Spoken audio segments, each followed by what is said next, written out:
कल हम लोगों ने फॉस्फोरस स्टार्ट किया था। फॉस्फोरस में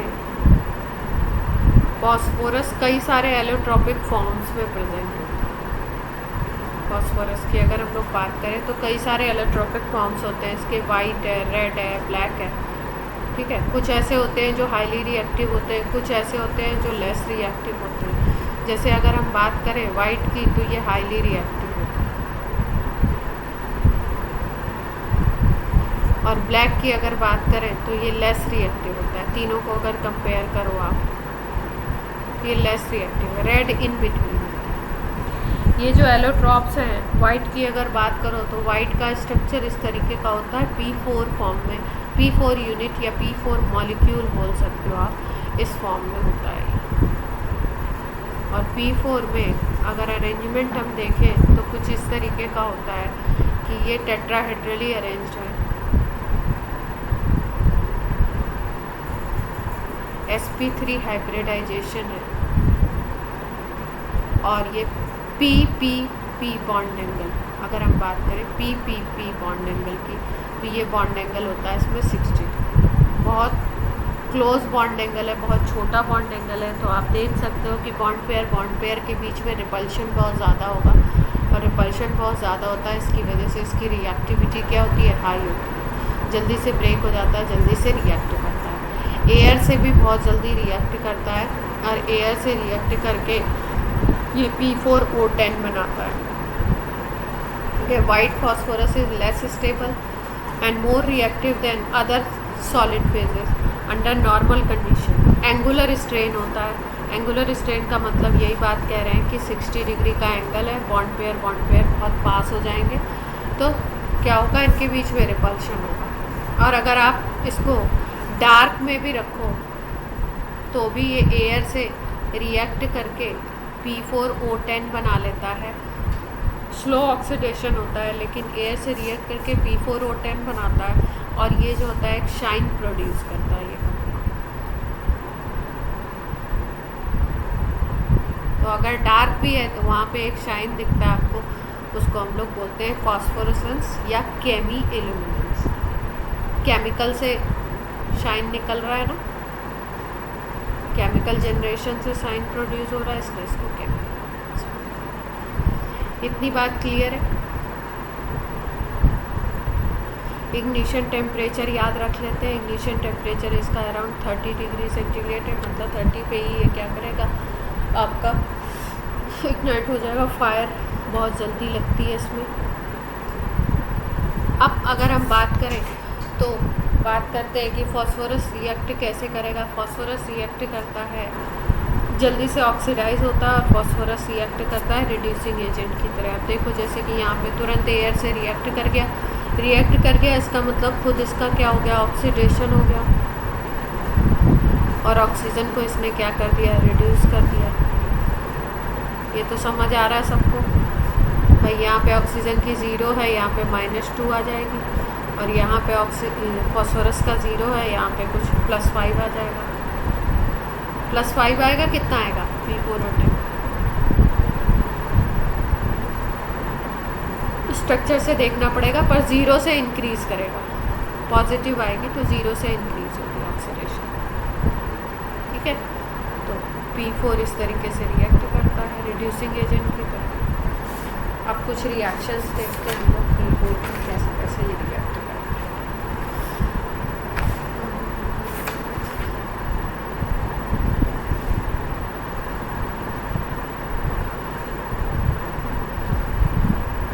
अगर हम लोग वाइट फॉस्फोरस को सनलाइट से एक्सपोज कर देते हैं, सनलाइट में एक्सपोज कर देते हैं, तो क्या होता है, थोड़े टाइम बाद ये येलो कलर ले लेता है, तो इसको येलो फॉस्फोरस भी बोल सकते हैं।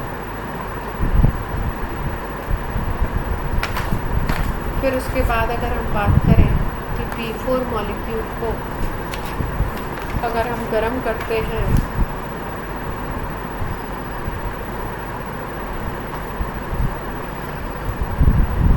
कहाँ तक गर्म करना है हमको, P4 मॉलिक्यूल को हम गर्म करते हैं अगर टेम्परेचर कुछ ऐसा रखें 1070 केल्विन से अगर टेम्परेचर ज़्यादा कर दो तो ये P2 में कन्वर्ट हो जाता है। बिलो 1070 केल्विन ये P4 के फॉर्म में होता है, और अबव अगर हम 1070 केल्विन कर दें तो ये P2 मॉलिक्यूल बनेगा।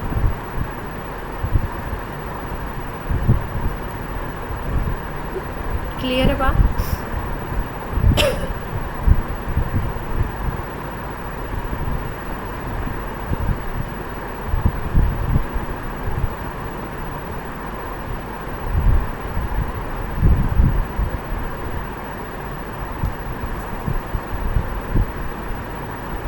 और बात करें अगर हम इसकी P4 की,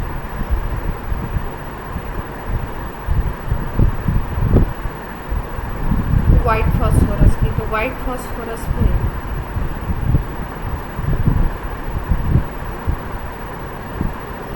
एक प्रॉपर्टी होती है, जैसे अगर ये क्लोरीन से रिएक्ट करेगा तो PCl3 भी बनाता है, और क्लोरीन से रिएक्ट करके ये PCl5 भी।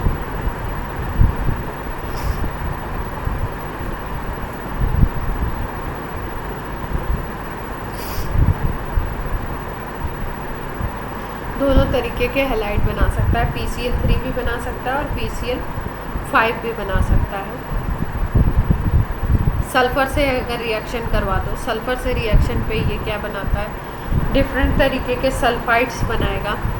जैसे अगर सल्फ़र से रिएक्शन की बात करो तो कई सारे सल्फाइड्स बनाता है।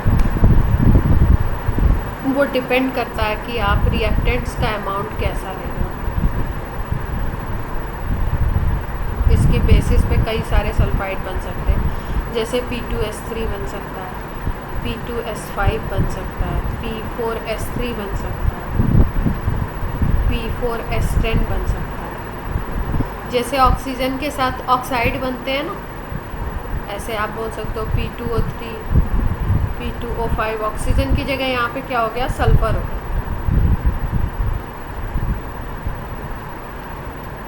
जैसे ऑक्सीजन है तो ऑक्सीजन की जगह पे आपने क्या रख दिया, सल्फर रख दिया। तो इस तरीके से सल्फाइड्स बन सकते हैं इसके सल्फर से रिएक्शन करने पे।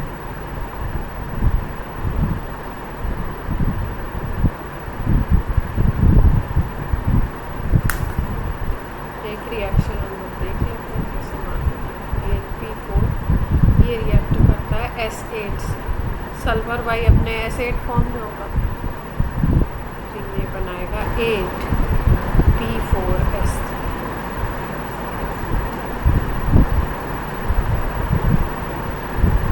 ये जितने भी सल्फाइड हैं इनमें से सबसे ज़्यादा स्टेबल ये है।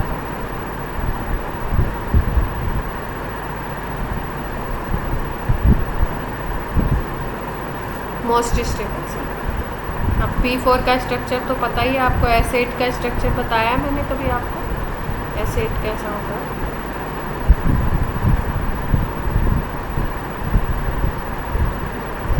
सबको आवाज़ आ रही है?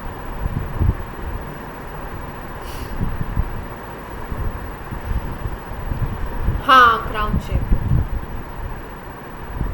Sodium, potassium, calcium, silver, copper, इनसे रिएक्ट करेगा तो कंपाउंड्स बनाएगा। कैसे कैसे, जैसे सोडियम से रिएक्ट करेगा तो सोडियम फॉस्फाइड बनाएगा Na3P।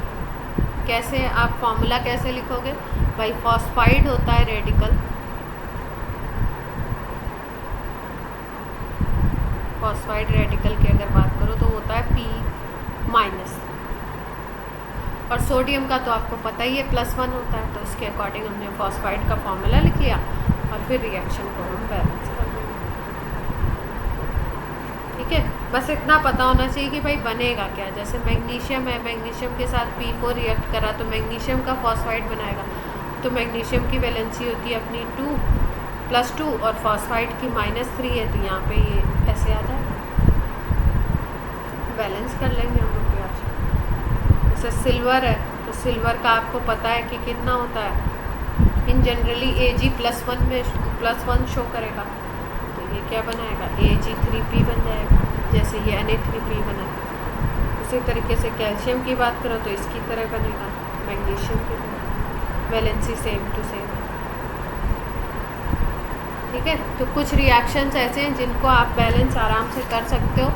बस आपको याद रखना है प्रोडक्ट क्या बनने वाला है। White phosphorus sodium potassium calcium silver copper, इन सब से रिएक्ट कर रहा है, तो क्या बना रहा है, फॉस्फाइड बना रहा है। रिएक्शन बहुत तेज़ होता है इनका, सोडियम और पोटेशियम का, और ये क्या बनाता है, फॉर्मेशन करता है आपका फॉस्फाइड।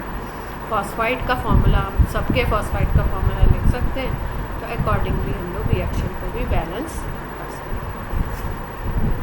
उसके बाद अगर हम बात करें लास्ट रिएक्शन की, तो ये लास्ट रिएक्शन आपका फॉस्फीन के मेथड ऑफ प्रिपरेशन में भी हम पढ़ेंगे। और अगर हम इसको NaOH से रिएक्ट करवाते हैं इनर्ट एटमॉस्फेयर में,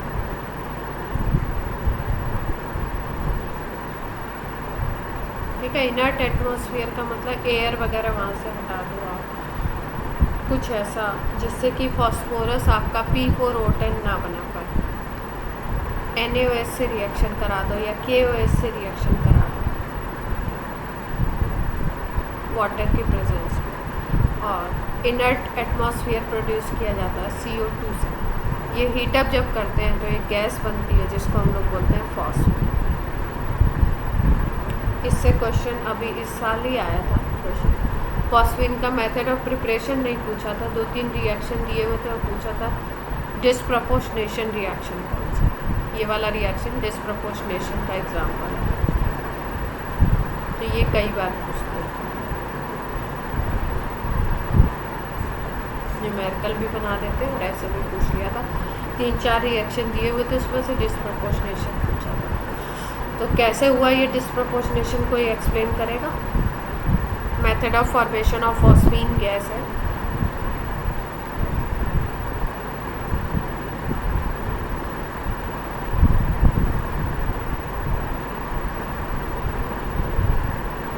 P4 पे 0 है, हाँ, और pH3 पे कितना हो गया फॉस्फोरस का, -3, ठीक है। यहाँ पे क्या हो रहा है, सोडियम हाइपोफॉस्फाइड,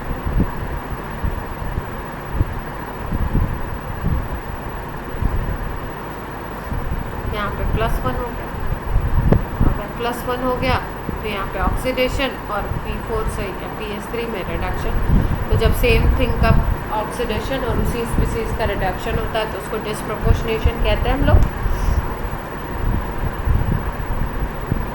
अभी 21 के किसी जो अपना पेपर हुआ भी वाला मेंस का, उसके किसी पेपर में आया था, हाँ किसी में था, मुझे ये याद नहीं है किस में था।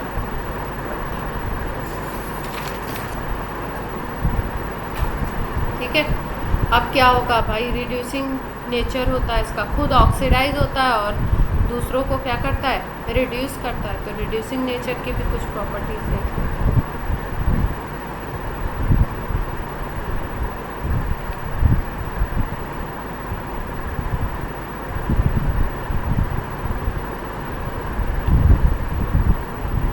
ऑक्सीडाइजिंग एजेंट कल हम लोगों ने एक पढ़ा था, कौन सा पढ़ा था ज़रा बताइए। कल एक स्ट्रॉन्ग ऑक्सीडाइजिंग एजेंट पढ़ा था,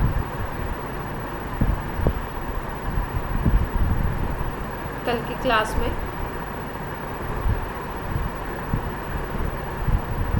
हाँ, नाइट्रिक एसिड पढ़ा था, ठीक है, कॉन्सेंट्रेटेड नाइट्रिक एसिड को पढ़ा था कल हम लोगों ने।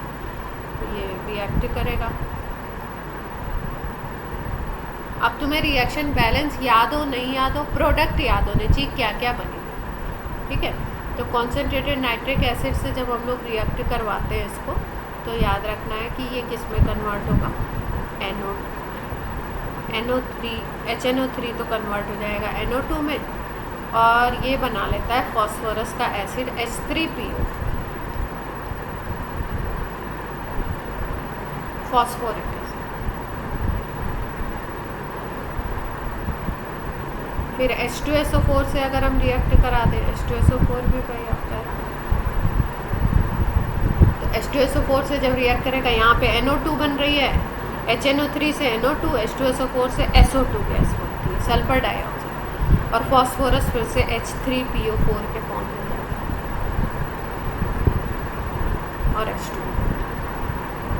क्लियर है इतनी बात?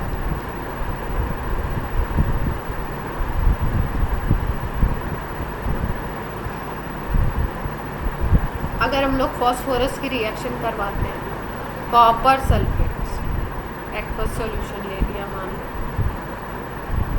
तो क्या करता है, कॉपर और फॉस्फोरस मिलके कॉपर का फॉस्फाइड बना लेंगे। फॉर्मूला कोई बताएगा कॉपर फॉस्फाइड का?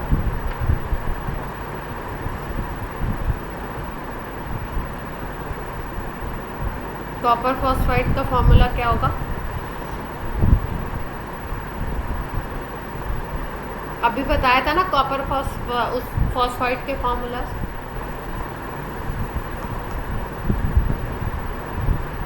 कॉपर +2 में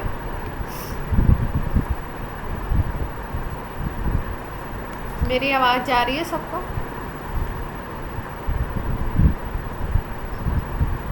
Cu3 P2, ठीक है। वोल्टॉइस क्यों कर, तो फॉस्फाइड बोल रहे हैं ना, फॉस्फाइड नहीं बोल रहे हैं, फॉस्फाइड केवल फॉस्फोरस और कॉपर का कंपाउंड बनाना है, तो Cu3P2 एक कंपाउंड तो ये बनता है। अब डिफरेंस क्या है, देखो इस रिएक्शन और इन दोनों में क्या डिफरेंस है। इन दोनों में एक प्रोडक्ट आपको ध्यान रखना है, H3PO4 बनेगा, फॉस्फोरस का ये वाला एसिड, HNO3 से NO2, H2SO4 से SO2, बाकी वाटर और एक एसिड। ये जो फॉस्फाइड वाली रिएक्शन है इसमें हमें ध्यान रखना है कि यहाँ पे H3PO3 बनता है, H3PO4 की जगह क्या बन जाएगा, H3PO3, और ये बना लेगा H2SO4। और फिर उसके बाद फिर से फर्दर फिर रिएक्शन होगा, और फिर रिएक्शन करने के बाद Cu3P2 फिर से रिएक्शन करेगा CuSO4 के साथ, और यहाँ पे Cu को रिलीज करवा देगा कॉपर के,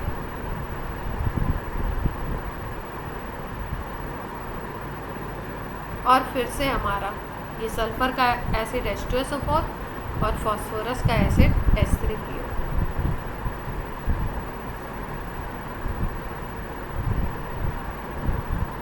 ठीक है, इसका मतलब फॉस्फोरस कॉपर सल्फेट के एक्वस सॉल्यूशन से रिएक्ट करके पहले तो कॉपर का फॉस्फाइड बनाएगा, और फॉस्फोरस का कौन सा एसिड बनाएगा, H3PO3, और H2SO4 अलग होगा, और फिर उसके बाद फिर फर्दर रिएक्शन होगी, तो फर्दर रिएक्शन के बाद ये कॉपर में कन्वर्ट कर देगा इसको सीधे, और ये क्या बना लेगा, H3PO4 और H2SO4।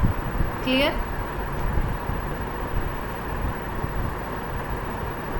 इसी तरीके से अगर हम बात करें रिएक्शन की सिल्वर नाइट्रेट से AgNO3 से, ये वाला रिएक्शन इम्पॉर्टेंट, AgNO3 से P4 की रिएक्शन, वाइट फास्फोरस की रिएक्शन, तो ये इसको सिल्वर में कन्वर्ट कर देता है। जैसे यहाँ पे कॉपर बना वैसे ही यहाँ पे क्या बन जाता है, सिल्वर बन जाता है।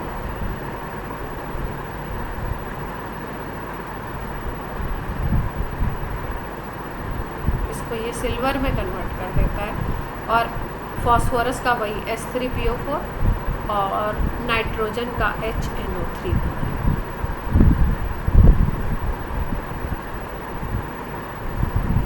क्लियर है? ये रिएक्शन इम्पोर्टेंट है।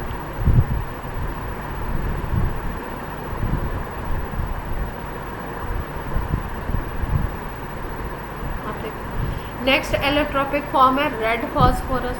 रेड फास्फोरस की अगर बात करें तो रेड फास्फोरस को हम लोग बना कैसे सकते हैं, वाइट फास्फोरस ले लीजिए आप,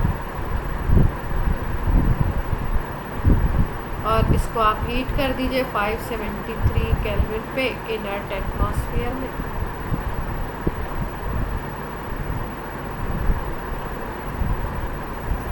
इनर्ट एटमॉस्फेयर CO2 या कोल गैस से ये गैसेस फिल कर दी जाती हैं ताकि इसमें एयर ना हो। अगर एयर होगा तो वो P4 और O10 बना के और फर्दर रिएक्शन देता है, तो तो इसलिए उसको इनर्ट एटमॉस्फेयर में कन्वर्ट कर दिया जाता है और ये कन्वर्ट हो जाता है रेड फॉस्फोरस।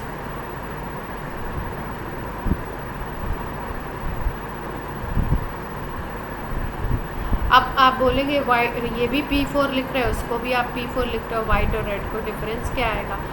ये जो आपका रेड फॉस्फोरस है ये पॉलीमेरिक फॉर्म में एग्जिस्ट करता है, और पॉलीमेरिक फॉर्म में एग्जिस्ट करता है तो कैसे पॉलीमर बनता है? जैसे यहाँ पे अगर हम बात करें, पिछला वाला जो था उसमें सारे P जो थे वो अटैच थे एक दूसरे से, और उसका स्ट्रक्चर कुछ इस तरीके का टेट्राहेड्रल ऐसा स्ट्रक्चर बन जाता है।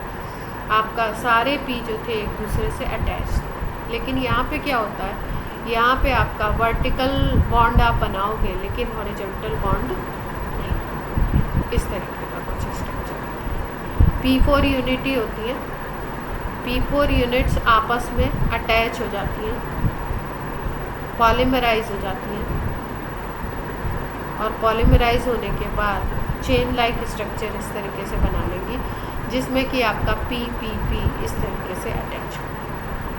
क्लियर है बात?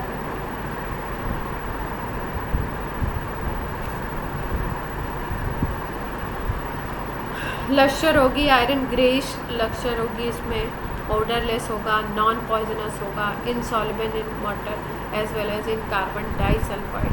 Chemically red phosphorus is much less reactive. White बहुत ज़्यादा रिएक्टिव होता है और रेड क्या होता है, लेस रिएक्टिव होता है। अगर रिएक्टिविटी को लिखो तो आप ऐसे लिख सकते हो वाइट, फिर उसके बाद आप रेड, और फिर उसके बाद ठीक है, और स्ट्रक्चर इस तरह चेन स्ट्रक्चर। अब डिफरेंस अगर हम लोग बोले तो कुछ डिफरेंस के पॉइंट भी कर लेते हैं। ये भी फॉस्फोरस पेंटाऑक्साइड बनाएगा रेड फॉस्फोरस, बट इसके लिए टेम्परेचर आपको ज़्यादा रखना पड़ेगा।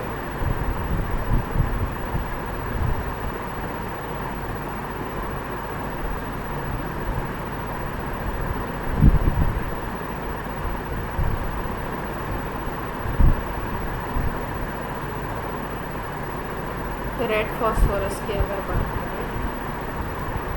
तो ये भी ऑक्सीजन से रिएक्ट करके सेम रिएक्शन देगा।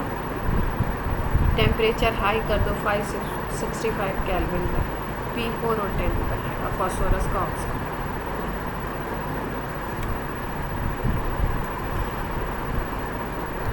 कंपैरेटिवली वाइट फॉस्फोरस से लेस रिएक्टिव है, इसलिए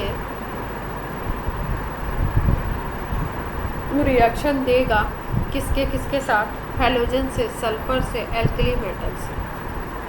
और आपका हैलोजन से जैसे कि क्लोरीन से अगर रिएक्ट करेगा तो वही सेम रिएक्शन PCl3 उसने भी बनाया था, ये भी PCl3 बनाएगा, ये भी PCl5 बनाएगा, उसने भी वाइट फॉस्फोरस ने भी PCl5 बनाया। सल्फाइड भी बनाएगा। कौन सा सल्फाइड बनाया था फॉस्फोरस ने, वाइट फॉस्फोरस ने?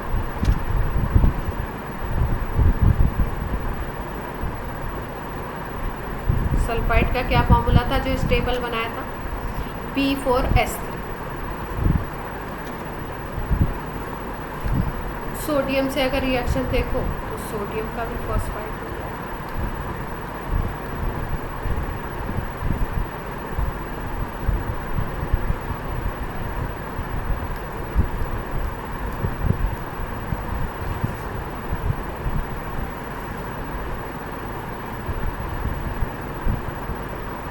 अब अगर हम ब्लैक फॉस्फोरस की बात करें तो ब्लैक फॉस्फोरस में दो तरीके के एलोट्रॉपिक फॉर्म्स देखे जाते हैं। एक को बोलते हैं अल्फ़ा ब्लैक और दूसरे को बोलते हैं beta black. Alpha black and beta black. अब ये दोनों जो होते हैं वो अलग अलग टेम्परेचर पे मिलते हैं। जैसे अगर हम बात करें, when red phosphorus is heated in seal tube at 803 kelvin, तो क्या होता है, सब्लाइम करता है एयर में और मोनोक्लिनिक और रोम्बोहेड्रल क्रिस्टल स्ट्रक्चर बनता है, और ये ऑक्सीडाइज नहीं होता है एयर में। और अगर हम बीटा ब्लैक फॉस्फोरस की बात करें तो ये आपको प्रिपेयर कर सकते हैं आप 473 केल्विन पे हाई प्रेशर लगाना पड़ेगा। और ये भी क्या होता है 673 तक आपका बर्न नहीं होता ऑक्सीजन। इसका मतलब देखो इतना हाई टेम्परेचर दे रहे हो, 673 केल्विन तक टेम्परेचर आप बढ़ा दे रहे हो, तो भी ये एयर में रिएक्ट नहीं कर रहा है। जबकि वाइट फॉस्फोरस बहुत तेज़ी से रिएक्ट करता था। उसका कितना टेम्परेचर था 30 था ना। 30 का मतलब क्या है कि अगर आपका गर्मी के दिन है और अगर आप उस तरीके से उसको खुला छोड़ दो, इसीलिए उसको वाटर में डिप करके रखते हैं। अगर उसको खुला छोड़ दो तो क्या होगा, वो बर्निंग हो जाएगी उसकी। Beta black phosphorus good conductor of electricity होता है, alpha black phosphorus non conductor होता है। तो ये आपसे पूछा जा सकता है कि ब्लैक फॉस्फोरस में भी जो अल्फ़ा बीटा होते हैं कौन सा कंडक्टर है और कौन सा नॉन कंडक्टर है। देखो जो कंडक्टर है ना उसका ग्रेफाइट लाइक लेयर्ड स्ट्रक्चर होता है। ग्रेफाइट कंडक्टर क्यों होता था, क्या रीज़न बताया था आपको?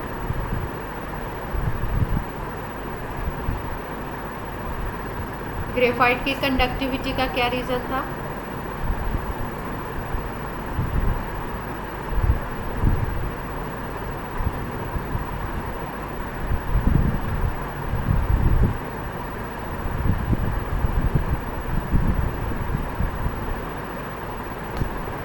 सबको मेरी आवाज़ पहुंच रही है?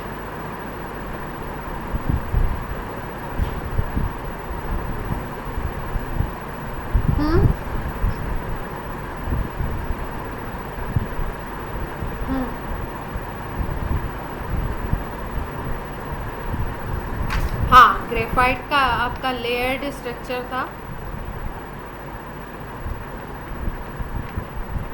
और उसमें sp2 हाइब्रिडाइजेशन कार्बन पे प्रेजेंट होता था और उसमें फ्री इलेक्ट्रॉन्स होते थे। जो फ्री इलेक्ट्रॉन्स लेयर्स के बीच में मूव करते रहते थे। ठीक है, हेक्सागोनल रिंग्स थी। इतनी चीज़ें याद है आपको? हेक्सागोनल रिंग्स था, लेयर्ड स्ट्रक्चर था, लेयर एक दूसरे के ऊपर स्लिप कर सकते थे, इसीलिए इसको हम लोग कैसे यूज़ करते हैं, ड्राई लुब्रिकेंट की तरह यूज़ करते थे, कर सकते हैं मतलब। और इसमें कुछ डैंगलिंग बॉन्ड्स होते हैं, उन डैंगलिंग बॉन्ड्स के बीच बीच में फ्री इलेक्ट्रॉन मूव करते रहते हैं। उन इलेक्ट्रॉन की वजह से ही वो इलेक्ट्रिकली क्या होता है, कंडक्टर होता है। क्लियर?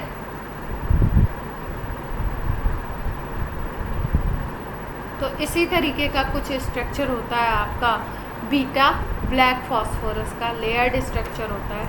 और इसमें हमें ध्यान क्या क्या रखना है, एक तो ग्रेफाइट लाइक स्ट्रक्चर होगा, फ्री इलेक्ट्रॉन्स होंगे, इसकी वजह से कंडक्टिविटी है। और दूसरी चीज़ इसमें याद रखनी है, जैसे कि हमने बात करी थी P4 वाइट फॉस्फोरस में बॉन्ड एंगल की, P बॉन्ड एंगल की, वैसे ही यहाँ पे भी अगर हम बॉन्ड एंगल की बात करें तो इसमें बॉन्ड एंगल थोड़ा सा ज़्यादा होता है और उस बॉन्ड एंगल को हम याद रखेंगे 99। कितना बॉन्ड एंगल है इसमें? 99। और कौन सा बॉन्ड एंगल? रिंग कुछ इस तरीके की होगी, जैसे बेंजीन की हेक्सागोनल रिंग होती है ना, उसी तरीके की रिंग होगी यहाँ पे। और बना देते हैं बेंजीन की, और उनके बीच एंगल होगा 90।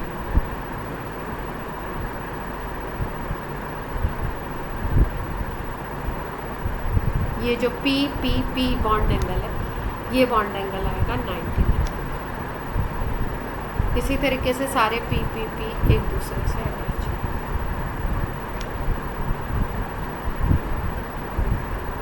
नीचे भी ऐसे ही अटैचमेंट होगा। क्लियर है सबको? ये सारे इक्वल बनेंगे। मेरी बॉन्ड लेंथ अलग अलग हो गई, बॉन्ड लेंथ सेम बनानी है आपको। और इस तरीके से आपका ये होता है आपका बीटा ब्लैक फॉस्फोरस।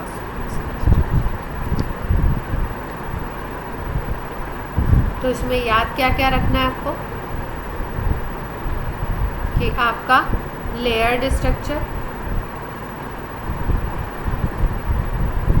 दूसरा फ्री इलेक्ट्रॉन, तीसरा पी पी पी, ये वाला जो एंगल है ये कितना है 99 डिग्री, और conductor of electricity.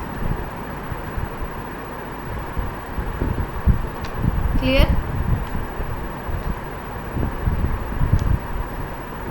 White phosphorus से अगर आपको बनाना है इसको, बीटा ब्लैक फॉस्फोरस को, तो आप बहुत हाई टेम्परेचर पे वाइट को हीट कर दीजिए, बीटा ब्लैक फॉस्फोरस बन जाएगा। जैसे अगर आप वाइट पी लेते हो और इसको 473 टेम्परेचर और प्रेशर खूब ज़्यादा हाई लगा दो, 4000 to 12,000 अप्रॉक्सीमेटली ATM प्रेशर अगर लगाओ तो ये कन्वर्ट हो जाता है बीटा ब्लैक।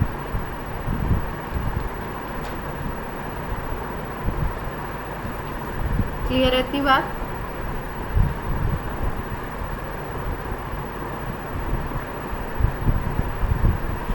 और कुछ खास बात इसमें है नहीं। नेक्स्ट हम लोग बात करते हैं कंपाउंड्स ऑफ फॉस्फोरस में। इसमें सबसे पहला कंपाउंड है फॉस्फीन, फॉर्मूला होता है आपका PH3।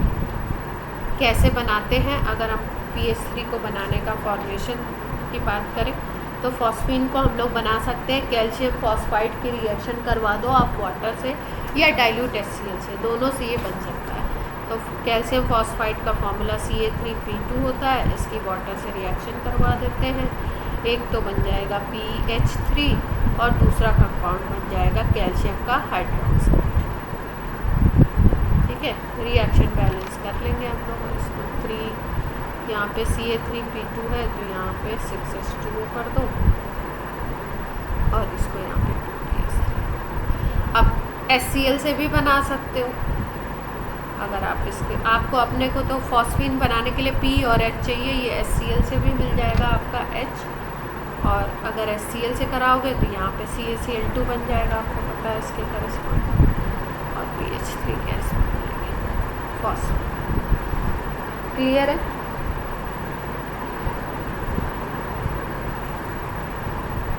एक और रिएक्शन है एल्युमिनियम फॉस्फाइड। एल्युमिनियम फॉस्फाइड अगर ले लो ALP, इसकी करवा दो हाइड्रोलिसिस, तो एक तो एल्युमिनियम का हाइड्रोक्साइड बन जाएगा और दूसरा बन जाएगा PH3 phosphide. Method of preparation समझ गए?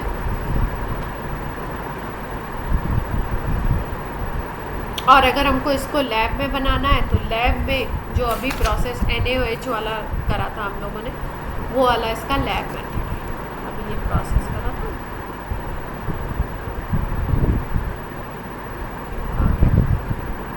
PH3 बनाया था, NaOH, ये फॉस्फीन का लैब जो हम डिस्प्रपोर्शनेशन में पढ़ा था।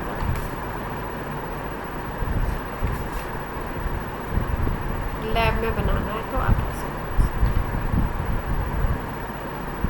लेबोरेटरी मेथड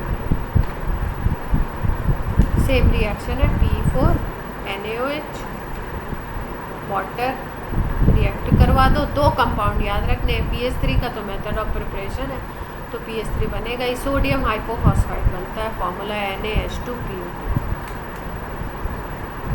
किससे बना हुआ है ये, किस एसिड से बना हुआ है? NaH2PO। किस एसिड का सॉल्ट है?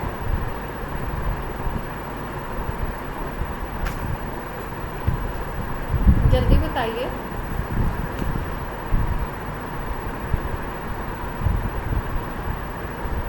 आर्ची, NaH2PO2 किस एसिड का सॉल्ट है?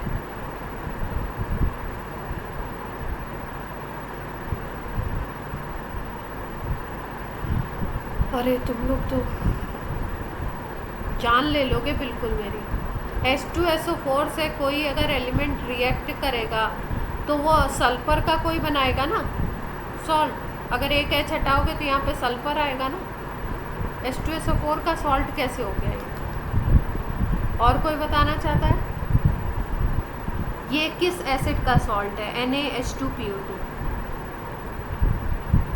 Ayush,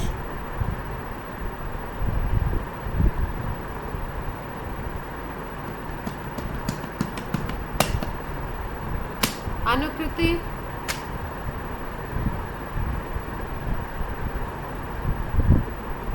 phosphoric acid. अच्छा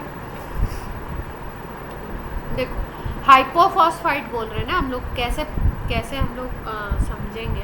देखो ये हाइपोफॉस्फाइड बोल रहे हैं ना, तो इसका मतलब Na है, तो Na क्या होगा, एक किसी प्लस को रिप्लेस करके बना है, तो इसका मतलब H3PO2 अगर हम लिखें तो इससे एक Na से रिप्लेस करोगे जब, तो भी तो ये बनेगा। इतनी बात क्लियर है भाई? यहाँ पे आपको 1 Na दिख रहा है, इसका मतलब इसने 1 H को रिप्लेस किया है। तो अगर आपको एसिड पे जाना है तो एक H लगा दो Na को हटा के, तो एसिड मिल जाएगा आपको कि किस एसिड से बना हुआ है। और इसको हम लोग H3PO2 को कौन सा एसिड बोलते हैं?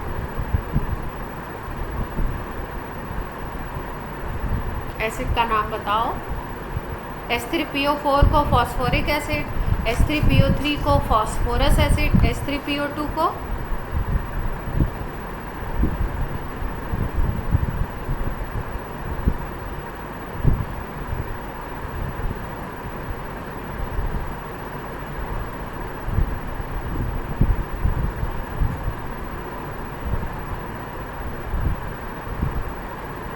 इलेवन तो सब गायब हो गई है आप लोग की।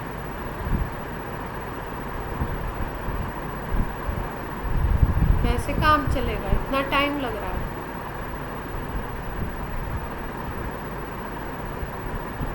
इलेवन गायब हो गई है, काम करो इस पे। ये सारे एसिड्स कई बार बता चुके हैं आपको, जब हम बेसिसिटी बताई होगी तो भी बताया होगा, और भी कहीं कहीं जिक्र आया है इनका, कई जगह इनकी बात हुई है, और आप भूल जा रहे हो, गड़बड़ हो जाएगी ना।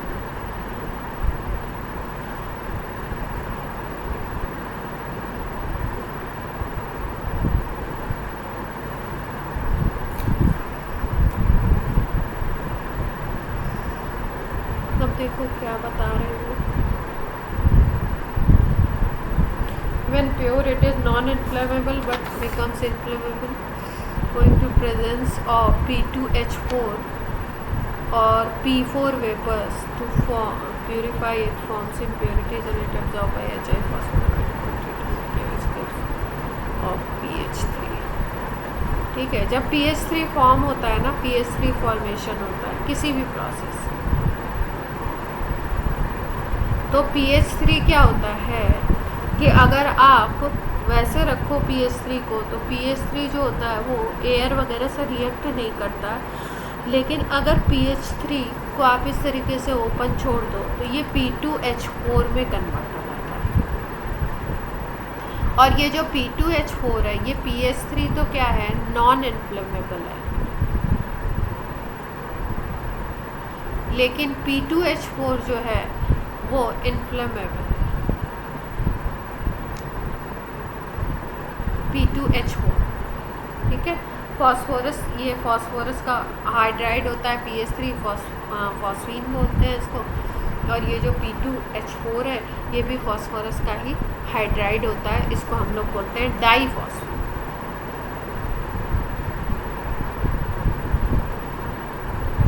ये जो डाईफॉस्फीन है ये हाईली इन्फ्लेमेबल है, तो इसको यूज़ किया जाता है कैसे, आपका सिग्नल्स के लिए। क्या करते हैं कि फॉस्फीन बनाने के जो मटेरियल्स हैं उनको किसी उसमें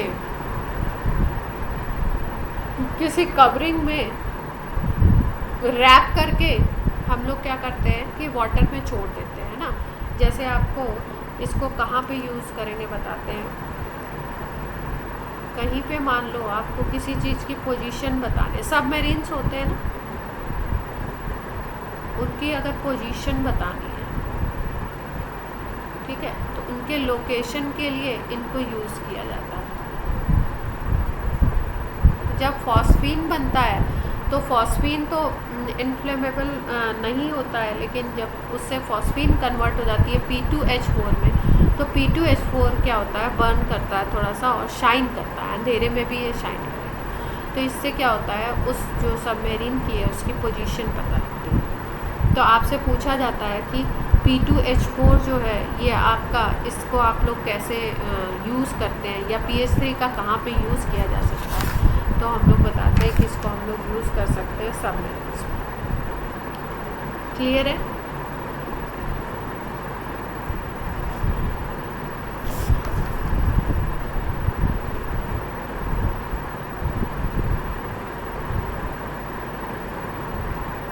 प्रॉपर्टीज़ की अगर बात करें PH3 की, तो बहुत ही पॉइजनस होती है गैस, कलरलेस होती है, रॉटन fish smell and highly poisonous. और ऑक्सीडाइजिंग एजेंट अगर हम लोग इसके साथ यूज़ कर दें थोड़े भी अमाउंट में, तो ये क्या होती है, एक्सप्लोड कर जाती है, मतलब रिएक्ट कर जाती है। सॉल्युबल इन वाटर होती है स्लाइटली।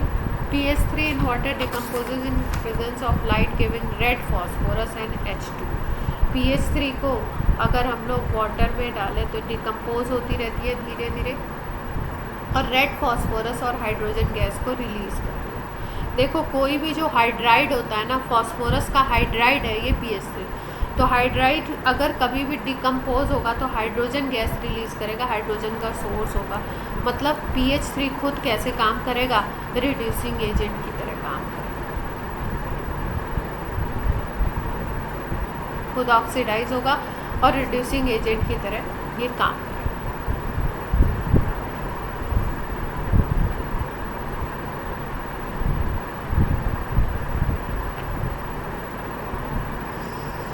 देखो जैसे ये लाइन कह रहा है, samples of PH3 can be dried using quick lime और NaOH स्टिक्स। अगर PH3 है हमारे पास और उसको ड्राई अप करना है, हमें ड्राई करना है, तो हम लोग क्या यूज़ करते हैं, NaOH यूज़ करो या क्विक लाइम यूज़ करो। क्विक लाइम का फॉर्मूला बताइए, क्विक लाइम का फॉर्मूला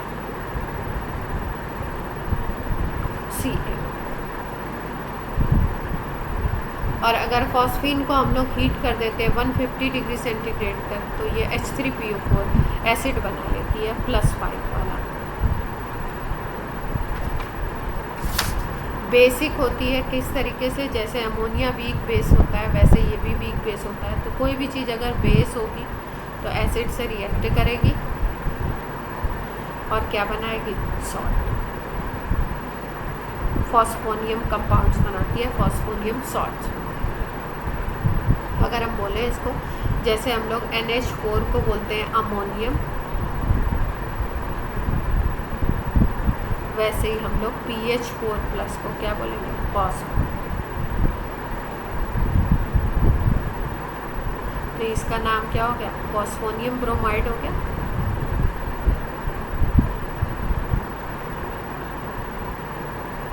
क्लियर है बात?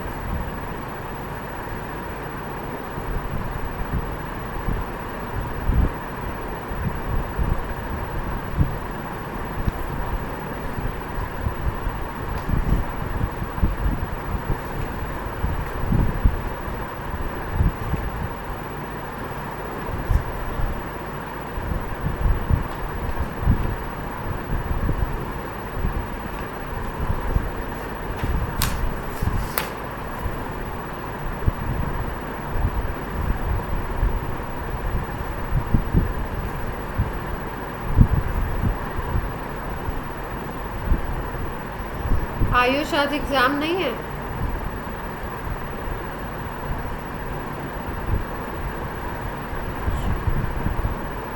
केमिस्ट्री का हो गया? अच्छा, क्या क्या आ रहा था, कैसा हुआ?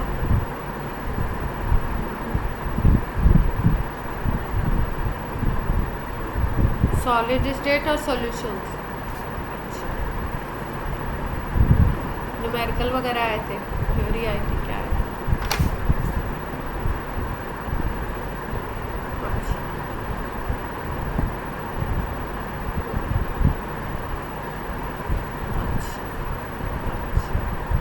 अच्छे से होगा।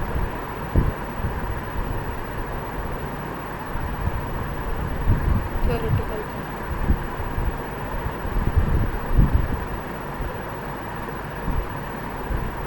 अच्छे से कर लिया ना, अच्छे से डील कर लिया उसके साथ, ये बस कहीं कोई दिक्कत नहीं है। PH3 की बात कर रहे हैं, PH3 कहाँ तक है ऐसा?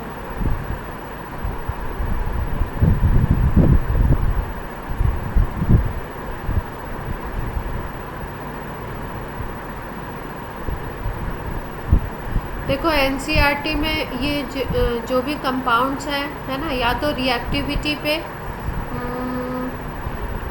किसी भी कंपाउंड की रिएक्टिविटी पे, मतलब जैसे मान लो उसके 3-4 फॉर्म है, तो कौन सा ज़्यादा रिएक्टिव है, कौन सा कम रिएक्टिव है, किस टेम्परेचर पे कौन बनेगा, उसके पॉलीमेरिक फॉर्म, जैसे फॉस्फोरस की तीनों की बात की, तो तीनों को कंपेयर करके पढ़ेंगे आप, तीनों का स्ट्रक्चर कैसा है, किस तरीके का, किस में कितना बॉन्ड एंगल है। फिर अगर हम फॉस्फीन की बात करें तो फॉस्फीन का लैब मेथड बहुत इम्पॉर्टेंट है, जो मैंने बताया NaOH से इनर्ट एटमॉस्फेयर में रिएक्ट करवा के बनवाते हैं। दूसरा आपका कहाँ पे इसको यूज़ करते हैं फॉस्फीन को, इसका नेचर कैसा है, बेसिक है, एसिडिक है, ये बातें, ठीक है। जैसे यहाँ पे देखो ये दिया हुआ है, PH3 reacts with acid like HI to form PH4I which shows that it is basic in nature. PH3 plus HI यही वाला रिएक्शन है अपना। Due to lone pair of phosphorus atom PH3 is act as Lewis base, ठीक है। तो कैसा इसका nature है, इसको एक्सप्लेन करने के लिए रिएक्शन आपसे पूछा गया। बॉन्ड एंगल पूछ रहे हैं, PH4 plus is higher than, bond angle in PH4 plus is higher than that of PH3। बताइए क्या रीज़न हो सकता है इसका?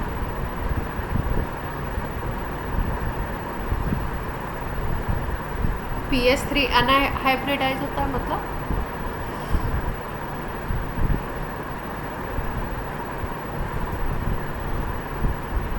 और कोई?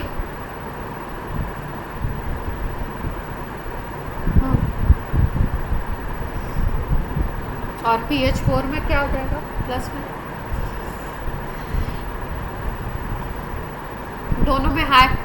दोनों में हाइब्रिडाइजेशन में क्या डिफरेंस है? PH3 के हाइब्रिडाइजेशन और PH4 के प्लस के हाइब्रिडाइजेशन में डिफरेंस क्या है?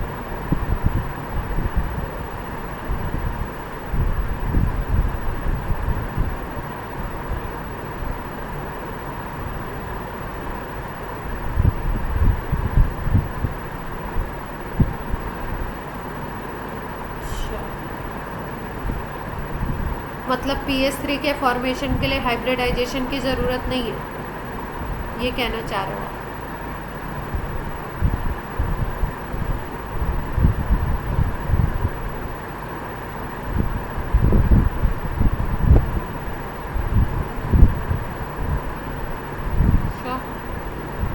क्यों ज़रूरत नहीं है? कैसे बनाएगा बॉन्ड, एक्सप्लेन करो। 3 कोवेलेंट बॉन्ड बनाने हैं, कैसे बनाएगा?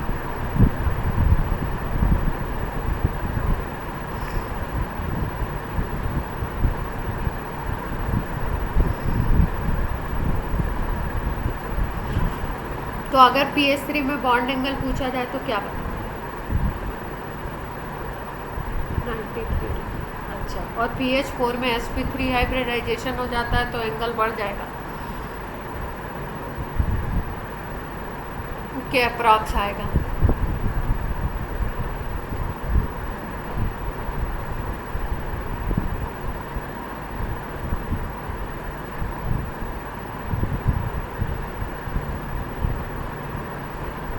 मैं देख रही थी कोई ऐसा तो नहीं, कुछ चीज़ें छूट गई हो कुछ, क्योंकि NCERT का अपना कुछ नहीं छूटना चाहिए।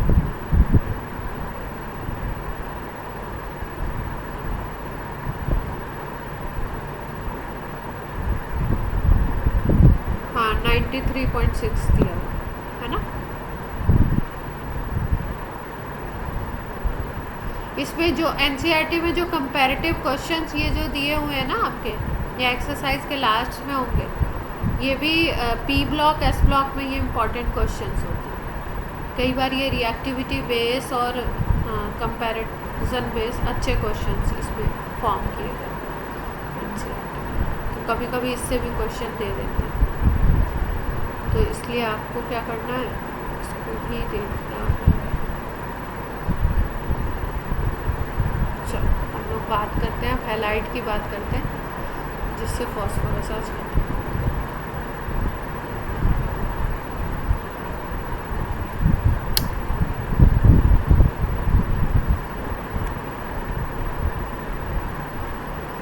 फॉस्फोरस के हैलाइड्स की अगर हम बात करें तो फॉस्फोरस आपके दो तरीके के हैलाइड्स बनाता है, एक को हम लोग बोलते हैं PCl3 और दूसरे को हम लोग बोलते हैं PCl5। ठीक है, पहले से भी हमें पता है दो तरीके के, फॉस्फोरस ट्राइक्लोराइड PCl3 PX3 बोला इसको, और दूसरा होगा PX5 आपका PCl5। PCl3 अभी हम लोगों ने पढ़ा कि अगर वाइट फॉस्फोरस की आप रिएक्शन करा दो क्लोरीन से तो क्या बन जाता है, PCl3 बन जाता है। अमाउंट कंसंट्रेशन किस तरीके की ले रहे हो, तो कंसंट्रेशन क्लोरीन की हाई कर दो तो PCl5 बनेगा, और कम कर दो तो क्या बन जाएगा, PCl3। दूसरा, अगर हम थायोनिल क्लोराइड की वाइट फॉस्फोरस से रिएक्शन करवा दें तो भी बन जाता है। थायोनिल क्लोराइड होता है SOCl2, वाइट फॉस्फोरस की रिएक्शन करा दो थायोनिल क्लोराइड से। कहीं पे भी अगर थायो वर्ड आ गया तो थायो का मतलब होता है कि आपका ऑक्सीजन की जगह पे एक सल्फर आ गया, SOCl2, ये होता है थायोनिल क्लोराइड। इसकी रिएक्शन करवा रहे हैं हम P4 से वाइट फॉस्फोरस से, तो ये बना लेगा आपका PCl, और इसमें आपका SO2 गैस भी रिलीज होगी, और एक और गैस बनती है H2Cl2, इसको बोलते हैं हम लोग सल्फर मोनोक्लोराइड, H2Cl। पहले भी सुना है इस गैस का नाम कहीं पे H2Cl2 का, कहीं पे सुना था क्या H2Cl2 का नाम?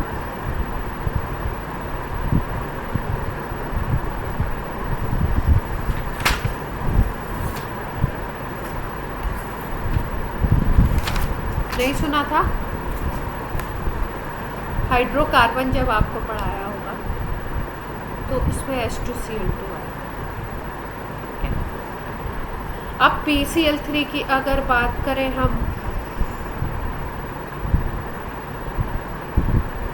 थोड़ा सा स्ट्रक्चर पे बात कर लेते हैं, उसके बाद प्रॉपर्टीज। PCl3 की अगर बात करो तो इसमें हाइब्रिडाइजेशन कौन सा होना चाहिए आइडियली,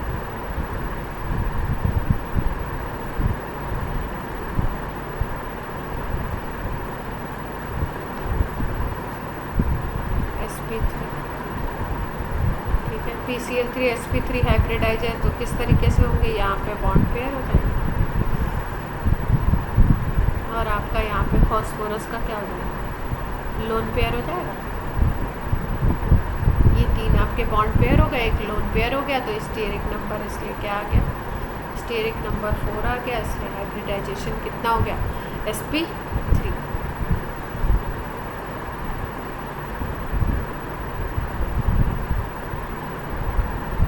अगर हम बात करें इसके प्रॉपर्टीज़ की, तो PCl3 किस तरीके से रिएक्ट करता है, colourless oily liquid hydrolyses in presence of moisture. अगर मॉइस्चर है, वाटर है, तो इससे क्या करेगा, हाइड्रोलाइसिस शो करेगा।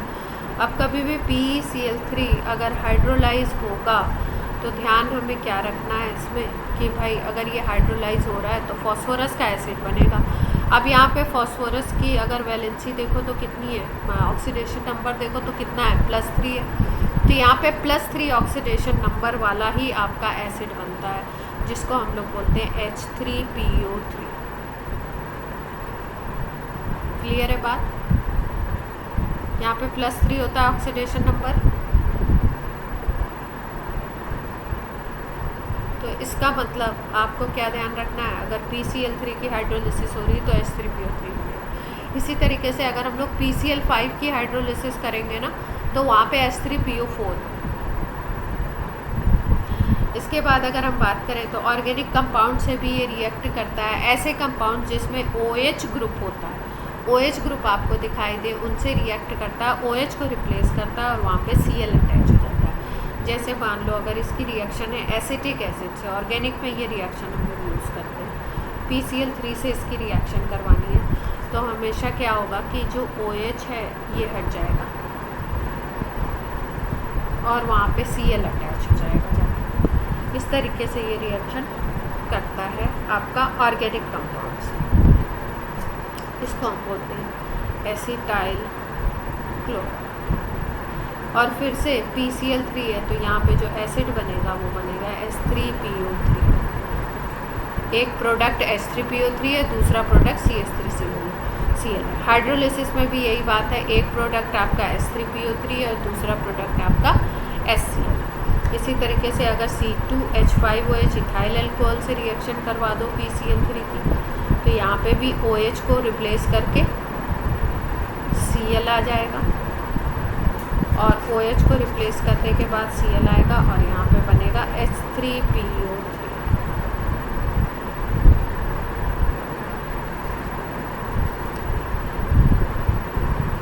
तो रिएक्शंस को थोड़ा सा हम लोगों को समझते हुए करना है, ऐसा नहीं है कि हम लोग एक साथ, क्योंकि रिएक्शंस बहुत सारे हैं तो आपको याद करना आपके लिए थोड़ा सा हैवी होगा। और C2H5Cl यानी कि इथाइल क्लोराइड, हाँ। और आपको रिएक्शंस को याद करते वक्त पहले ये ध्यान रखना है कि अप्रॉक्स जितनी रिएक्शन आपकी NCERT में दी हुई है वो आपको ज़रूर याद होनी चाहिए। उसके बाद आपको ये एक्स्ट्रा रिएक्शन याद करो, पहले आपको NCERT की कवर करनी है। अगर कोई NCERT में दिया है, कई बार हालांकि ऐसा भी कर देते हैं, इसीलिए जो इम्पोर्टेंट होते हैं वो बताने पड़ते हैं। कई बार आपके एडिशनल से भी पूछ लेते हैं, ठीक है। जैसे अगर हम लोग सिल्वर से रिएक्शन करवाते हैं, सिल्वर के रिएक्शन कहीं पे भी होते हैं, इम्पॉर्टेंट होते हैं। अगर हम लोग सिल्वर से रिएक्शन करवाते हैं इसका PCl3 का, तो ये सिल्वर से रिएक्ट करके बना लेता है AgCl, सिल्वर क्लोराइड, और फॉस्फोरस रिलीज करता है, वाइट फॉस्फोरस।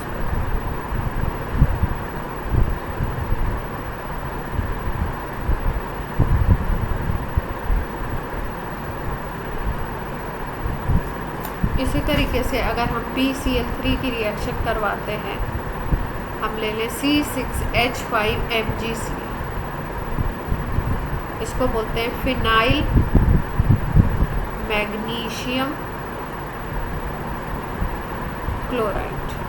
भाई इसका नाम हमने कैसे लिखा, कैसे रखा? मैग्नीशियम क्लोराइड क्या होता है? MgCl2। क्यों? मैग्नीशियम क्लोराइड क्या होता है? MgCl2। और MgCl2 के एक Cl को हमने रिप्लेस कर दिया और एक Cl को रिप्लेस करके हमने क्या लगा दिया? C6H5 लगा दिया। तो अब हम मैग्नीशियम क्लोराइड तो ओरिजिनल कंपाउंड था, उसके साथ हमने फिनाइल लगा दिया, तो यहाँ पे नाम हो गया phenyl magnesium chloride.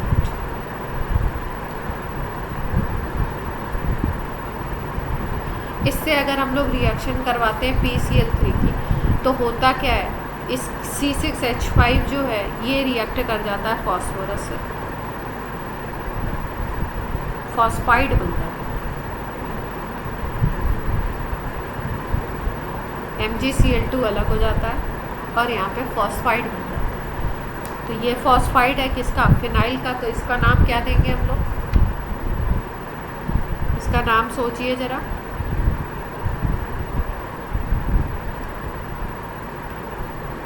Phenyl phosphide बोल सकते हैं, लेकिन यहाँ पे फिनाइल ग्रुप कितने लगे हुए हैं? C6H5 को बोलते हैं। हाँ, तो क्या नाम दे देंगे इसको? ट्राईफिनाइल। और फॉस्फाइड बोलने की जगह इसको हम लोग बोलते हैं ट्राईफिनाइल फॉस्फीन। अगर उस तरीके से देखो तो PH3 के 3 H को अगर रिप्लेस कर दो C6H5 से, तो ये बन जाएगा ट्राईफिनाइल फॉस्फीन। क्लियर है?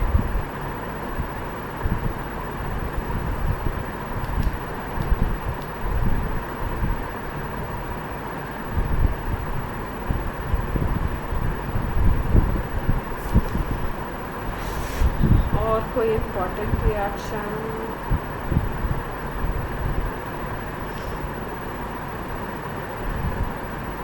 बता। अब हम बात करते हैं PCl5।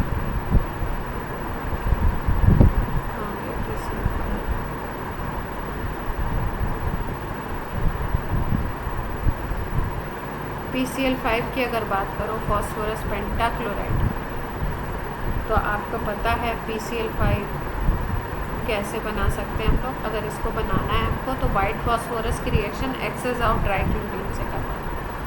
तो वही रिएक्शन है सेम टू सेम। आपको क्या मिल जाएगा? PCl5।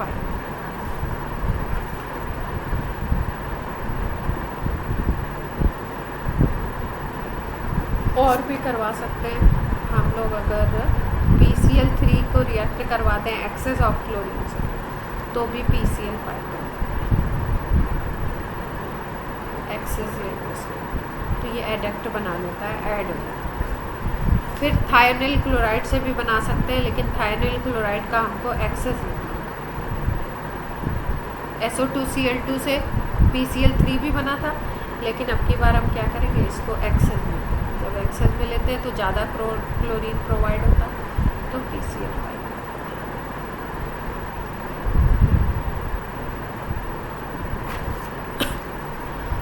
अब प्रॉपर्टीज़ की अगर बात करें, तो प्रॉपर्टीज़ के पहले हम लोग थोड़ा सा स्ट्रक्चर की बात करेंगे। PCl5 में हाइब्रिडाइजेशन कौन सा होगा? बॉन्डिंग में पड़ा हुआ, जल्दी से बता दीजिए। PCl5 के अगर हाइब्रिडाइजेशन की बात करें तो कौन सा हाइब्रिडाइजेशन प्रेजेंट है? PCl5 की अगर हम बात करें तो हाइब्रिडाइजेशन होता है sp3d। sp3d का शेप कैसा होता है?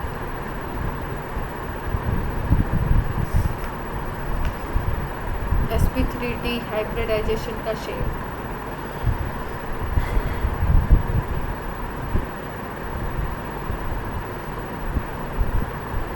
ट्राइगोनल।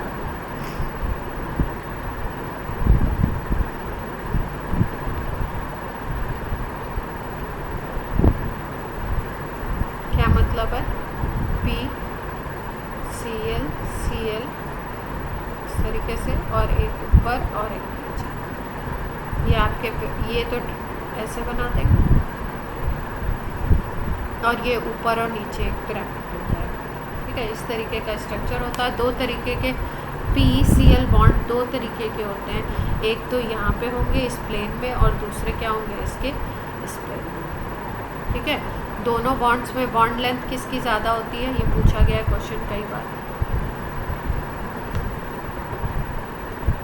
एक्सियल बॉन्ड्स की ज़्यादा होती है। क्यों?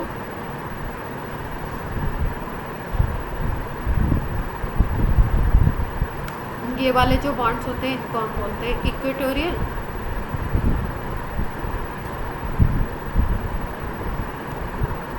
और ये ऊपर नीचे वाले जो होते हैं इनको हम क्या बोलते हैं? एक्सियल। Axial bonds. तो किसकी बॉन्ड लेंथ? दो तरीके की बॉन्ड लेंथ इसमें प्रेजेंट होती है।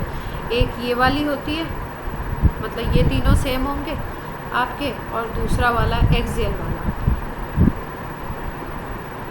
ये तीन बॉन्ड की बॉन्ड लेंथ सेम होगी, ये सिंगल बॉन्ड, और दूसरे कलर वाला ये जो है इसका बॉन्ड लेंथ सेम। तो क्वेश्चन पूछा गया कि एक्सियल बॉन्ड का बॉन्ड लेंथ ज़्यादा होगा या इक्वेटोरियल का बॉन्ड लेंथ ज़्यादा होगा, और क्यों?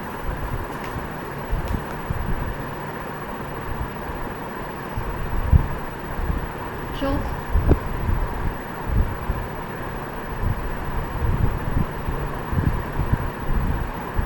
एक्सियल का ज़्यादा होता है, क्यों? बॉन्ड लेंथ का।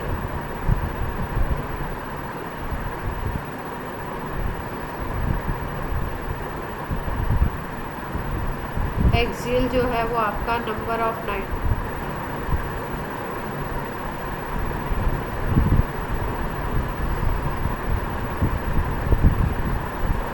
बॉन्ड लेंथ बढ़ जाती है। अच्छा, और इक्वेटोरियल के ऊपर कितने वो रिपेल करने के लिए फैक्टर्स काम करेंगे?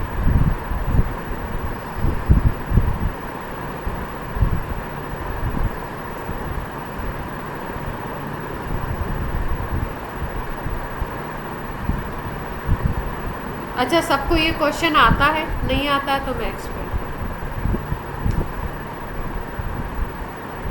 आर्ची को तो आता है।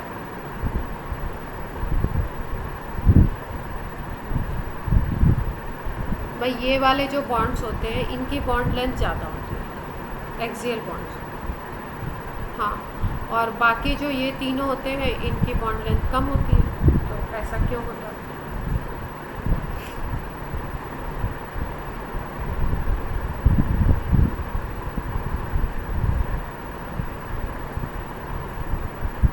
प्रणय,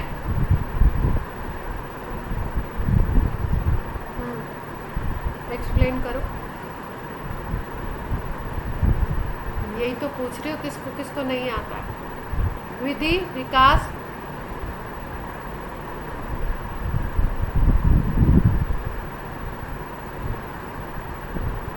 क्लास में हैं सब लोग?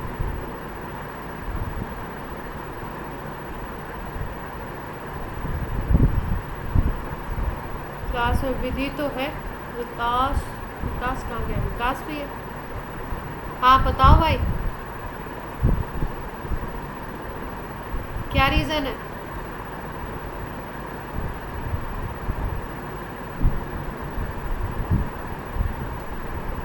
भाई ये वाले जो है ना, ये वाले जो रेड वाले जो बॉन्ड दिखाई दे रहे हैं हमको, ये रेड वाले बॉन्ड जो है ये आपके एक प्लेन में है ना, तो इनके ऊपर रिपल्शन, जो ज़्यादा रिपल्शन काम करेगा वो किसका करेगा? अगर इस एक बॉन्ड की बात करो तो इसके ऊपर ये वाला बॉन्ड पेयर और ये वाला बॉन्ड पेयर ये काम करेगा, रिपल्शन देगा इसको, ठीक है, इसके इलेक्ट्रॉन और इसके इलेक्ट्रॉन।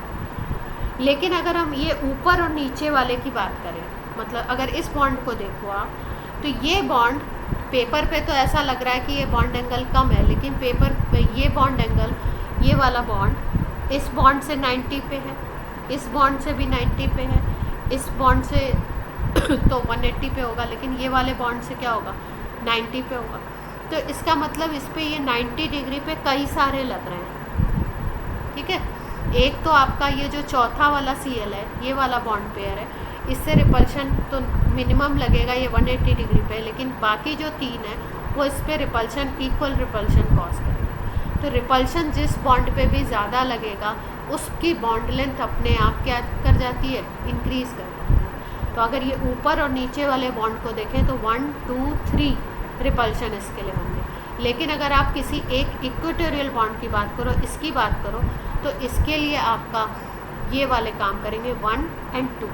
अगर इसके लिए देखो तो इसके लिए ये रिपल्शन ज़्यादा कॉज करेगा और ये 2, तो इनके लिए दो ही फैक्टर काम कर रहे हैं, दो ही बॉन्ड पेयर, और इनके लिए कितने काम कर रहे हैं? ऊपर और नीचे वालों के 3 काम कर रहे हैं, इसलिए इसमें रिपल्शन ज़्यादा है और इसीलिए ये वाले बॉन्ड की बॉन्ड लेंथ ज़्यादा। क्लियर है बात? विधि, विकास, अभिनव, एक्सियल बॉन्ड की अगर बात करो तो रिपल्शन इन पे ज़्यादा हो जाता है। रिपल्शन क्यों ज़्यादा हो गया? क्योंकि 3 बॉन्ड पेयर से लग रहा है रिपल्शन। और अगर हम लोग बात करें इक्वेटोरियल की, इक्वेटोरियल बॉन्ड की अगर बात करोगे तो इस पर रिपल्शन कम होगा।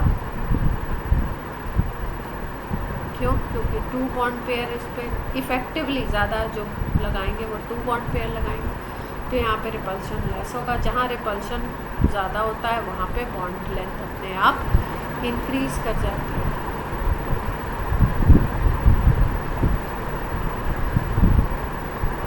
हाँ, ये 120 पे होगा।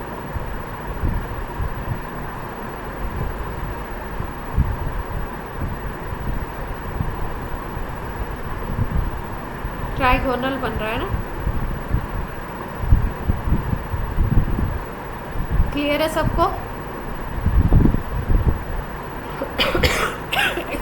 एक्चुअली स्ट्रक्चर बेस्ड क्वेश्चन आते हैं खूब, इसलिए कोई भी इस तरीके का कंपाउंड हम लोग पढ़ते हैं। जैसे अब ये केमिकल बॉन्डिंग का क्वेश्चन है, तो 11th का सिलेबस भी हो गया और 12th में भी PCl5 के स्ट्रक्चर से भी क्वेश्चन पूछ लिया। PCl5 की अगर हम बात करें तो ये क्रिस्टलाइन सॉलिड होता है आपका, और अगर PCl5 की बात करो तो PCl5 आयनिक सॉलिड के फॉर्म में अगर होगा तो ये आयनिक सॉलिड के फॉर्म में इस तरीके के आयंस में प्रेजेंट होता है, PCl4 plus and PCl6 minus. ठीक है, ये जो पॉजिटिव वाला आयन है, कैटायन है, अगर इसकी ज्योमेट्री हम देखें तो इसकी ज्योमेट्री होती है टेट्राहेड्रल, और अगर ये PCl6 माइनस की देखो, एनायन की अगर ज्योमेट्री देखो तो इसकी ऑक्टाहेड्रल। कई बार पूछा गया PCl5 का अगर आयनिक क्रिस्टल की बात करो सॉलिड स्टेट में, तो ये कौन कौन से आयंस में प्रेजेंट होता है आपका, किस कैटायन में, किस एनायन में, और उसकी ज्योमेट्री क्या होती है। तो किस में हो गया, PCl4 का प्लस हो गया और PCl6 का माइनस वाला आयन हो गया, कैटायन एंड एनायन।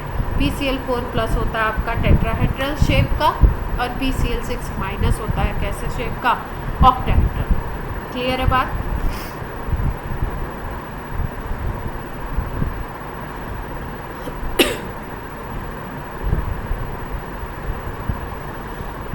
जब आप इसको हीट करते हो PCl5 को तो ये ब्रेक हो जाता है, डिकम्पोज हो जाता है। कैसे डिकम्पोज होगा, PCl5 ब्रेक हो जाएगा PCl3 में और Cl। अगर एयर से आप रिएक्शन कराओ, मॉइस्चर से रिएक्शन करवाओ तो भी ये रिएक्ट करता है एयर और मॉइस्चर से और कन्वर्ट हो जाता है POCl3 में। एयर, मॉइस्ट एयर से अगर रिएक्शन करवाओ तो इसका मतलब ये किस में कन्वर्ट हो जाएगा, POCl3।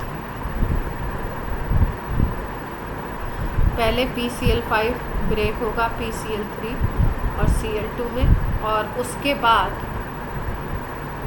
ये POCl3 बनाएगा, या डायरेक्टली भी रिएक्ट कर जाता है वाटर से और POCl3 बना लेता है और HCl बना लेता है।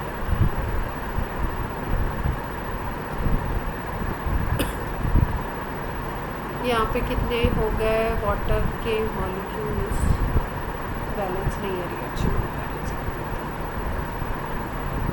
यहाँ पे 2HCl कर दो और यहाँ पे H2।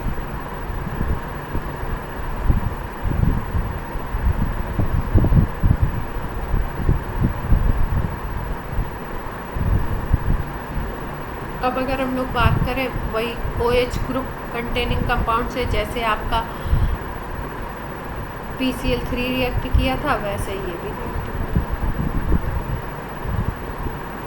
अब आप बोलोगे जब दोनों सेम है तो रिएक्शन में डिफरेंस क्या है। डिफरेंस आपका थोड़ा सा आएगा, किस चीज़ का, वहाँ पे अगर हमने बात की थी तो C2H5Cl बना था भाई, OH को रिप्लेस करके Cl आ गया और HCl बन गया था, लेकिन यहाँ पे 3 प्रोडक्ट बनते, एक प्रोडक्ट POCl3 और ऐड।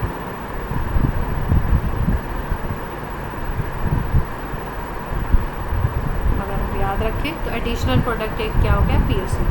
अगर PCl3 था तो केवल ये और ये बन रहे थे, PCl5 है तो POCl3 बन रहे थे। ऐसे ही अगर हम एसिटिक एसिड से बात करें तो उससे भी यही same to same CH3CO Cl बन जाएगा, POCl3 बन जाएगा और आपका HCl।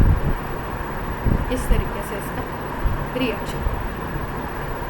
तो अगर मेटल से रिएक्शन करवाते हैं, जैसे कि मान लो तुमने जिंक से रिएक्शन करवाते तो इसमें क्लोरीन का कंटेंट क्योंकि ज़्यादा होता है तो क्लोरीनेट करने का काम करता है, ZnCl2 बना लेगा, PCl3 अलग। सिल्वर से अगर रिएक्शन करवा दो इसकी तो सिल्वर से भी ये क्या करेगा, इसको क्लोरीन देगा और ये सिल्वर क्लोराइड बनाएगा और खुद ये PCl3 में ब्रेक। मतलब क्या कर रहा है, PCl5 PCl3 और Cl2 में ब्रेक हो रहा है और Cl2 इसको क्लोरीनेट कर दे रहा है, जिंक को जिंक क्लोराइड, सिल्वर को सिल्वर क्लोराइड। क्लियर है बात। जैसे Sn का रिएक्शन ये याद रखते हैं, Sn का इम्पोर्टेंट, PCl5 की रिएक्शन करवाओ तो SnCl4 बनेगा और PCl3। तो आप देख पा रहे हो कि PCl5 के ज़्यादातर रिएक्शन में जो ऑर्गेनिक से हुए थे उसमें POCl3 बना था और जो मेटल से हुए उसमें क्या बना, PCl3 बना। है, एक तो क्लोराइड और दूसरा प्रोडक्ट क्या है, पीसी।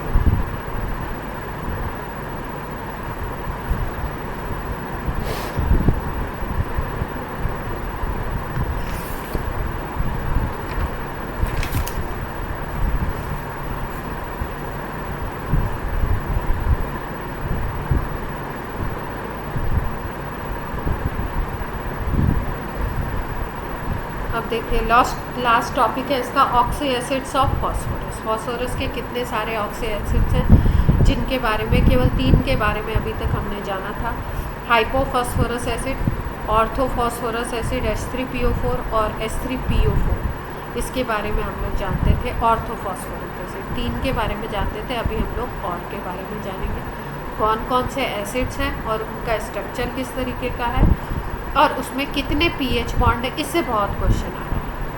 पहले ऑक्सीडेशन नंबर से बहुत क्वेश्चन दे रहे थे, अब इधर क्या कर रहे हैं, बॉन्ड के नंबर से बहुत क्वेश्चन दे रहे हैं, किसमें कितने पीएच बॉन्ड है, किसमें कितने पीओएच बॉन्ड है, किसमें कितने पीओ बॉन्ड है, इनसे बहुत क्वेश्चन आजकल पूछ रहे हैं। तो ये क्वेश्चन करने के लिए हमें क्या पता होना चाहिए, इनके सबके स्ट्रक्चर पता होना चाहिए। ठीक है, तो एक एक करके हम लोग इसके स्ट्रक्चर पढ़ते हैं। सारे एसिड्स के हम लोग पहले इसको स्ट्रक्चर,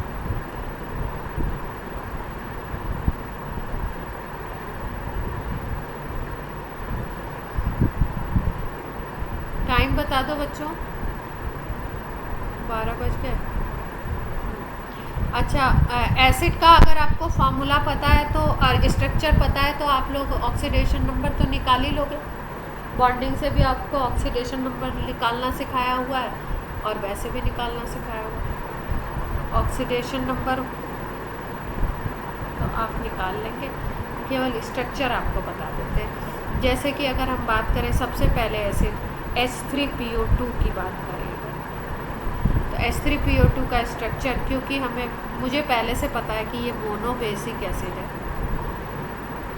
अगर आपको बेसिसिटी पता है किसी भी एसिड की तो आप स्ट्रक्चर फटाफट बना सकते हो। मोनोबेसिक का मतलब आपको कितने OH बॉन्ड बनाने, केवल एक OH, क्योंकि जो OH वाला H होता है वही रिप्लेस होता है, वही निकलता है।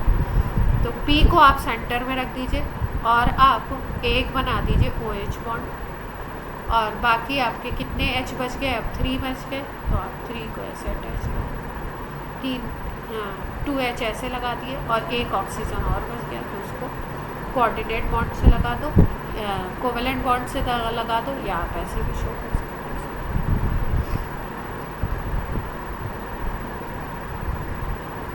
क्लियर है? ये तो आपका हो गया हाइपोफॉस्फोरस एसिड। दूसरे अगर हम बात करें H3PO3 की, तो ये फॉस्फोरस एसिड होता है या ऑर्थोफॉस्फोरस भी बोलते हैं इसको। इसकी बेसिसिटी होती है 2। बेसिसिटी 2 का मतलब कितने OH बनाने हैं अपने को स्ट्रक्चर में, 2 OH बनाने। तो फॉस्फोरस को सेंटर लेते हुए 2 OH बॉन्ड बना दो पहले। अब आपने जब 2 OH बॉन्ड बना दिए तो आपके 2 H चले गए और एक H बच गया, तो एक H को ऐसे अटैच कर दो। अब 2 ऑक्सीजन हो गए तो एक ऑक्सीजन और बच गया, तो उसको ऐसे। क्लियर है? अब बात करते हैं हम लोग H4P2O5, इसको बोलते हैं हम पायरोफॉस्फोरिक एसिड।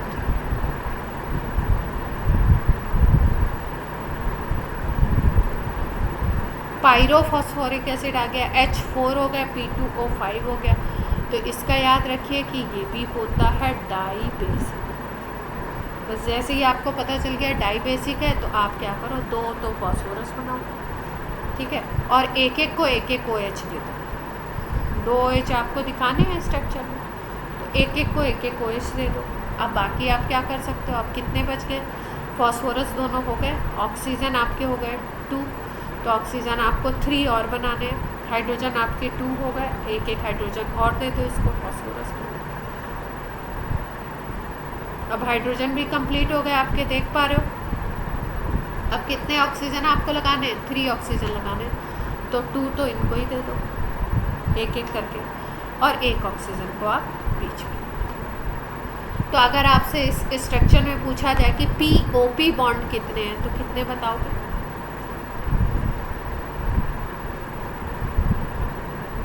POP बॉन्ड अगर पूछ लिया तो POP बॉन्ड आप देख पा रहे हो, POP बॉन्ड केवल एक ही दिख रहा है आपको। अगर आपसे पूछ लिया OH बॉन्ड कितने हैं, 2 हो गए, बेसिसिटी 2 है, 2 OH दिख रहे हैं। अगर आपसे पूछ लिया PH बॉन्ड कितने हैं तो PH 2 ही दिख रहे हैं, ठीक है, बता सकते हैं आप आराम से। PO बॉन्ड, जैसे PO बॉन्ड आपका ऐसे भी पूछ सकता है, PO सिंगल बॉन्ड भी पूछ सकता है और ऐसे भी पूछ सकता है, PO डबल या PO कोऑर्डिनेट। ये कैसे बताओगे? PO बॉन्ड देखो आपके कितने दिख रहे हैं भाई, एक इधर PO एक इधर PO, 2 हो गए। इधर देखो ये PO और ये वाला PO, तो PO बॉन्ड कितने दिख रहे हैं आपको? 4 दिख रहे हैं। और P डबल बॉन्ड O वाले या कोऑर्डिनेट वाले ये कितने दिख रहे हैं? 1। तो ऐसे स्ट्रक्चर बेस्ड क्वेश्चन भी पूछे जा रहे हैं। अब ऑक्सीडेशन नंबर तो आप निकाल ही लोगे। इस ऑक्सीजन की -2 लेते हैं, इस ये जो बीच वाला ऑक्सीजन होगा ये दोनों तरफ सेम एलिमेंट है इसलिए इसकी 0 पे आ जाएगी। यहाँ पे अगर देखो तो ये ऑक्सीजन इस पे -2 होगा, हाइड्रोजन पे +1 और उसके अकॉर्डिंग फॉस्फोरस की क्या आनी चाहिए, जल्दी से बता दो। फॉस्फोरस की पूछ रही हूँ, एक फॉस्फोरस ऑक्सीडेशन नंबर।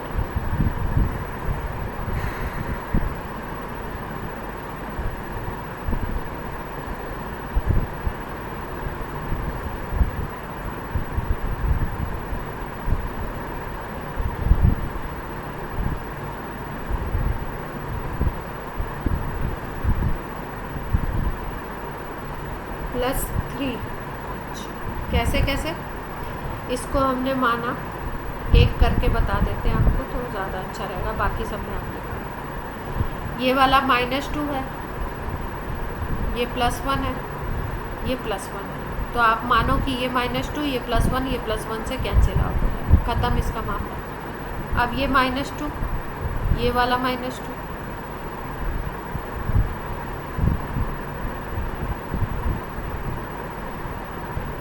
और यहाँ पे भी ये -2 ये +1 और ये +1, इसका मामला एक दूसरे से ख़त्म हो जाएगा। ये सारे एक को कैंसिल आउट कर देंगे, ये -2 ये -2 और आपका ये वाला फॉस्फोरस बचा। अब आपका इस फॉस्फोरस और इस फॉस्फोरस की बात करते हैं तो बीच वाला ऑक्सीजन 2 बॉन्ड बना रहा है, एक सिंगल बॉन्ड इधर और एक सिंगल बॉन्ड इधर, तो इसकी कितनी हो जाएगी?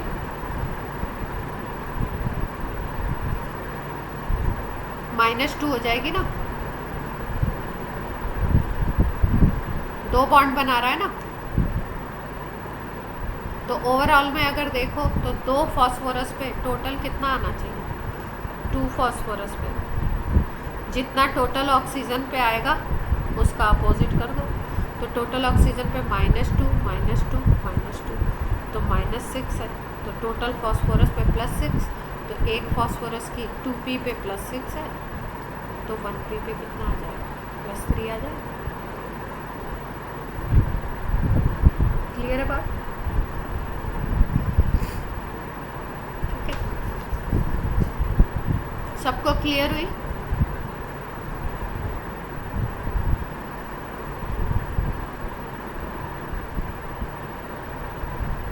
किसी को कोई दिक्कत हो तो भाई पूछ लो, एक स्ट्रक्चर में बता देंगे तो सारे में, अगर एक में आपको आ गया तो सब में आप ऑक्सीडेशन नंबर स्ट्रक्चर से निकालना सीख जाओ। ऑक्सीजन के लिए ध्यान रखना है, अगर ऑक्साइड है 2 बॉन्ड बना रहा है तो -2 उसकी लेंगे, और अगर आपका कहीं पे परऑक्साइड बॉन्ड दिख रहा है OO सिंगल बॉन्ड, तो इसमें कहीं पे भी OO सिंगल बॉन्ड नहीं था तो वहाँ पे -1 लेनी पड़ती है। बाकी ज़्यादातर जगह ऑक्सीजन -2 में आता है, हाइड्रोजन +1 में आता है, एसिड है वैसे भी पता है तो हाइड्रोजन +1 में लेंगे, और बाकी फॉस्फोरस की इस तरीके से हम लोग कैलकुलेट करेंगे। जितना किसी भी कंपाउंड में जितना टोटल माइनस चार्ज होता है उतना ही पॉजिटिव चार्ज होता है।